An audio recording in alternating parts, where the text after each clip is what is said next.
नमस्कार दर्शकों, मैं आर्यश अग्निहोत्री आप सबका स्वागत करता हूं।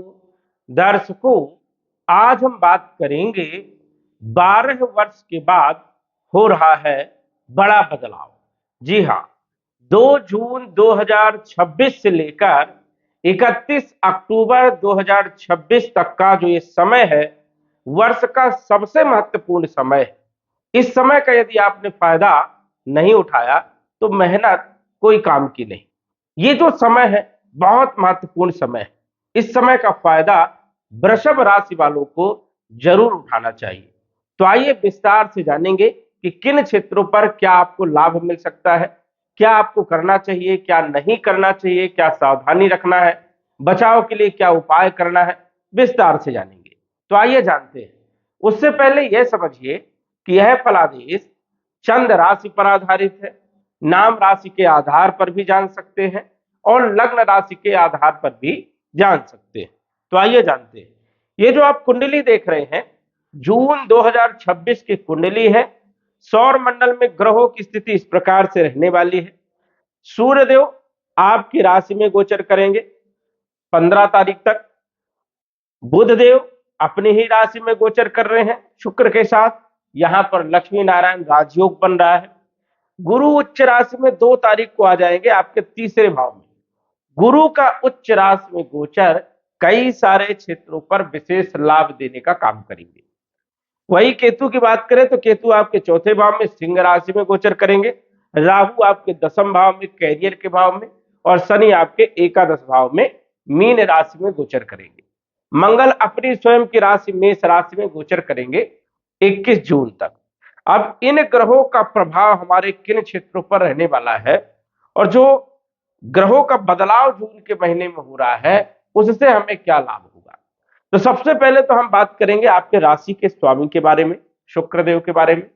शुक्र आपके राशि के स्वामी है, लगन के स्वामी है, साथ ही साथ छठे भाव के भी स्वामी है, कंपटीशन के स्वामी है, रोग ऋण शत्रु कलह कर्ज के भी स्वामी है, जो कि गोचर कर रहे हैं मित्र के घर में धन भाव में धन राजयोग बना करके, लक्ष्मी नारायण राजयोग बना करके। दो दो राजयोग यहां पर बन रहे हैं। जब भी लग्नेश धन भाव में गोचर करे तो उसे धन राजयोग कहते हैं। और बुध के साथ शुक्र एक साथ युति में गोचर करे तो इसे कहते हैं लक्ष्मी नारायण राजयोग। दो दो राजयोग में है आपके राशि के स्वामी, आपके लग्न के स्वामी। ये एक बेहद शुभ स्थिति है जिससे धन की प्राप्ति होगी, यश मान सम्मान की प्राप्ति होगी, स्वास्थ्य आपका बहुत अच्छा रहेगा, कॉन्फिडेंस आपका बहुत अच्छा रहेगा, अपॉर्चुनिटी देने का काम करेंगे और आर्थिक स्थिति को मजबूत करने का काम करेंगे। वही छठे भाव के मालिक भी शुक्रदेव हैं, जो कि रोगों को दूर करेंगे, ऋणों को समाप्त करेंगे, कंपटीशन में सफलता देने का काम करेंगे और शत्रुओं को परास्त करने का काम करेंगे। तो शुक्र की जो स्थिति है जून के महीने में, यह आपके लिए बेहद खास रहने वाली है। बहुत शानदार रिजल्ट जो है शुक्रदेव देने का काम करेंगे। जब भी राशि का स्वामी, लग्न का स्वामी अच्छी स्थिति में हो तो हमें पूर्ण लाभ प्राप्त होते हैं। तो शुक्र जो है लाभ देने का काम करने वाले हैं। आपकी आर्थिक स्थिति को बढ़ाने का काम जो है शुक्रदेव करेंगे। धन भाव में बैठे तो धन में वृद्धि भी करेंगे और वाणी में मिठास लाने का काम करेंगे। देखा जाए तो बुध यहाँ पर विराजमान है, जो कि बहुत अच्छी स्थिति यहाँ पर मानी जाती है, क्योंकि बुध अपनी राशि में विराजमान है और मित्र का सहयोग भी यहाँ पर मिल रहा है। तो वाणी मधुर होगी और वाणी के द्वारा आप बड़े बड़े काम भी करवा सकते हैं। सेकेंड हाउस के जो मालिक हैं बुधदेव है और बुध आपके पंचम भाव के मालिक है। जब भी पंचमेश धन भाव में गोचर करे तो इसे भी धन राजयोग कहते हैं। और यहां पर बुध शुक्र के द्वारा लक्ष्मी नारायण राजयोग तो बन ही रहा है। बुध अपने घर में विराजमान है, व्यापारिक स्थिति को बढ़ाने का काम करेंगे, व्यापारिक स्थिति में बड़ा लाभ देने का काम करेंगे। वही देखा जाए तो कुटुंब परिवार की स्थिति को बेहतर बनाने का काम करेंगे। परिवार से कुछ न कुछ जो है ग्रोथ मिलेगी, वृद्धि मिलेगी, शुभ संकेत यहाँ पर देखने को मिलेंगे। शिक्षा के लिए समय बढ़िया रहेगा। संतान के लिए भी समय जून का महीना बहुत शानदार रहने वाला है। और देखा जाए तो यहां से हम लव लाइफ के बारे में भी देखते हैं। तो लव लाइफ के लिए भी स्थिति यहाँ पर बेहतर है, कोई विशेष दिक्कत वाली बात यहाँ पर नहीं है। तो शिक्षा के लिए, संतान के लिए, लव लाइफ के लिए और फाइनेंशियल स्थिति के लिए देखा जाए तो बुध की स्थिति आपके लिए बेहद शुभ यहाँ पर रहने वाली है। तो बुध और शुक्र दोनों ही जबरदस्त लाभ देने का काम करेंगे, क्योंकि ये राजयोग में है, तो राजयोग का परिणाम आपको जरूर मिलेगा। आर्थिक ग्रोथ आपको मिलने वाली है, आमदनी आपकी बढ़ने वाली है। तीसरे भाव के मालिक है चंद्रमा, और चंद्रमा का फलादेश संभव नहीं होता। तीसरे भाव में विराजमान है देवगुरु बृहस्पति।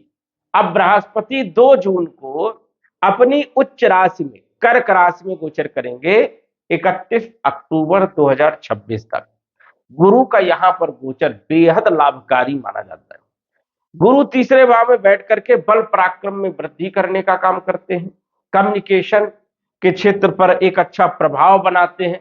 छोटी यात्राएं, धार्मिक यात्राएं, ग्रीन कार्ड, वीजा, पासपोर्ट, इन सभी क्षेत्रों पर गुरु का एक अच्छा प्रभाव रहता है। और गुरु यदि अच्छा हो तो ये समझिए कि बहुत सारे क्षेत्र जो है वो अच्छे होते हैं, क्योंकि गुरु के पास बहुत सारे डिपार्टमेंट है। मूलभूत आवश्यकताओं को पूरा करने का काम भी गुरु करते हैं। गुरु धन के कारक है, गुरु विवाह के कारक है, गुरु संतान के कारक है, गुरु शिक्षा के कारक है। तो इस कारण से इन सभी क्षेत्रों पर गुरु का एक अच्छा प्रभाव रहने वाला है। संतान के लिए भी गुरु प्रभावी रहेंगे, धन के लिए, आर्थिक ग्रोथ के लिए प्रभावी रहने वाले हैं। धार्मिक धर्म कर्म में रुचि जागृत करवाने का यहाँ से काम करेंगे।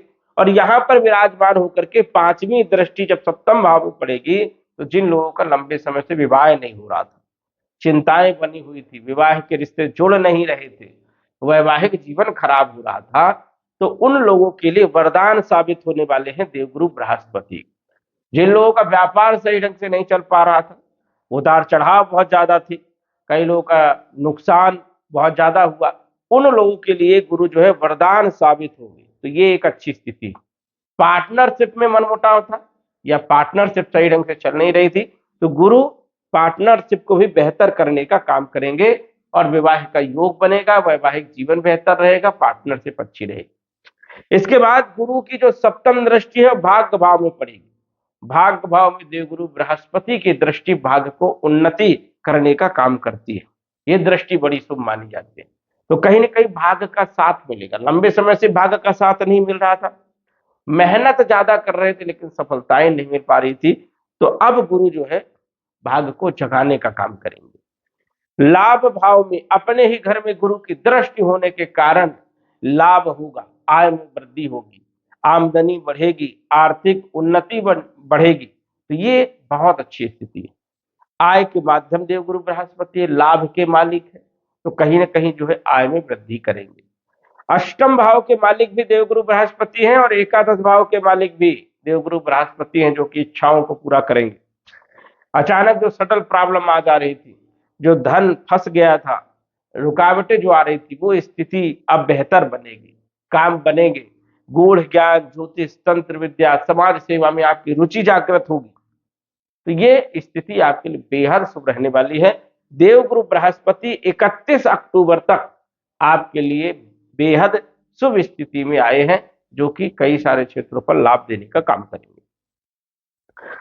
सूर्यदेव आपके चौथे भाव के मालिक होकर के लगन भाव में विराजमान है। ये भी बहुत अच्छी स्थिति में, हालांकि ये 14-15 तारीख तक ही यहाँ पर रहने वाले हैं। उसके बाद जो है 15 तारीख के बाद सूर्य आएंगे मिथुन राशि में। तो यहाँ पर सूर्य की स्थिति बेहद शुभ मानी जाती है, क्योंकि यहाँ पर सूर्य आत्मकारक माने जाते हैं, सेल्फ कॉन्फिडेंस को बढ़ा देते हैं, जिज्ञासाएं जो है यहाँ पर बढ़ जाती हैं। देखा जाए तो यहाँ पर सूर्य जो है राजनीति वाले क्षेत्रों पर अच्छा प्रभावी होते हैं, साथ ही साथ सरकारी क्षेत्रों पर अच्छा प्रभावी सूर्य को यहाँ पर देखने को मिला है, और हेल्थ पर भी एक अच्छा प्रभाव देखने को मिलता है। भूमि, भवन, प्रॉपर्टी, मकान और वाहन से जुड़े हुए काम आपके बनेंगे, क्योंकि लगन भाव में भी सूर्य अच्छे परिणाम देंगे। उसके बाद 15 तारीख के बाद 15 जून को धन भाव में आएंगे, तो यहां पर भी अच्छे परिणाम देने का काम करेंगे। तो सूर्य की स्थिति भी जो है आपके लिए बेहद शुभ है।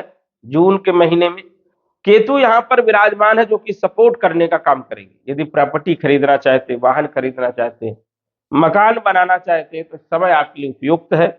राजनीति के क्षेत्र में है तो जनता का सपोर्ट आपको मिलेगा, तो यहां पर अच्छी स्थिति है, सुखों में वृद्धि करने का काम शुरू करेंगे। इसके बाद बुध के बारे में भी जाना और शुक्र के बारे में भी हमने जाना। मंगल आपके सप्तम भाव के भी मालिक है और द्वादश भाव के भी मालिक मंगल है, जो कि अपने ही घर में विराजमान है मेष राशि में, और वो भी विपरीत परिवर्तन राजयोग बना करके। तो मंगल की स्थिति आपके लिए बेहद शुभ है। एक्सपोर्ट इंपोर्ट से आपको लाभ मिल सकता है, विदेश की यात्राएं कर सकते हैं, विदेश जाने का योग आपके लिए बढ़िया है। वही देखा जाए तो व्यापार के लिए भी समय बढ़िया रहने वाला है, पार्टनरशिप के लिए भी समय बढ़िया है। और यदि आप प्रॉपर्टी से जुड़े हुए काम करते हैं, रियल एस्टेट से जुड़े हुए कोई भी काम करते हैं, तो उसमें भी जो है मंगल आपको सपोर्ट करने का काम करेंगे 21 तारीख तक। उसके बाद जब लगन भाव में आएंगे तो और अच्छी स्थिति यहां पर देखने को मिलेगी, क्योंकि अपनी राशि को ये देखेंगे। तो मंगल भी अच्छे परिणाम देने का काम करेंगे। देवगुरु बृहस्पति के बारे में हमने जाना। शनि आपके भाग्य के भी मालिक है और कर्म के भी मालिक है। नवम भाव दसम भाव के मालिक होकर के एकादश भाव में गोचर कर रहे हैं, जो कि बेहद शुभ यहां पर शनि माने जाते हैं, अच्छे परिणाम देने का काम करते हैं। तो भाग्य का साथ भी मिलेगा और कार्य के क्षेत्रों पर जो है प्रगति होगी, कहीं ना कहीं कैरियर आपका बेहतर होगा, कार्य क्षेत्र पर आपको सफलता मिलेगी। राहु यहां पर विराजमान है, जो कि अचानक जो है बड़े बड़े लाभ देने का काम करते हैं। दसम भाव में राहु राजनीति कारक भी माने जाते हैं और बड़ी सफलताओं के कारक माने जाते हैं। तो राहु और शनि दोनों का अच्छा सपोर्ट आपको मिलने वाला है। ये दोनों ग्रह आपको तरक्की की ओर जो है बढ़ाने का काम करने वाले हैं। तो देखा जाए तो जून के महीने में ग्रहों की जो स्थिति बन रही है, वृषभ राशि वालों के लिए, वृषभ लग्न वालों के लिए बड़ी शानदार रहने वाली है। और इस समय का यदि आपने फायदा नहीं उठाया तो फिर मेहनत आपकी व्यर्थ है। इसीलिए कम मेहनत में यदि ज्यादा सफलता प्राप्त करना चाहते हैं तो जून के महीने में आप मेहनत जरूर करें, काम जरूर करें, योजनाएं जरूर बनाएं, अमल करें, उसमें आपको सफलताएं जरूर देखने को मिलने वाली है। तो दर्शकों, आज बस इतना ही। धन्यवाद। यदि आप अपनी कुंडली का विश्लेषण घर बैठे करवाना चाहते हैं तो दिए गए व्हाट्सएप नंबर से संपर्क करें। साधारण फीस जमा करके आप अपनी कुंडली का विश्लेषण फोन के माध्यम से घर बैठे ही करवा सकते हैं और जान सकते हैं अपने भूत, भविष्य और वर्तमान के बारे में। धन्यवाद। WhatsApp number 9479893911।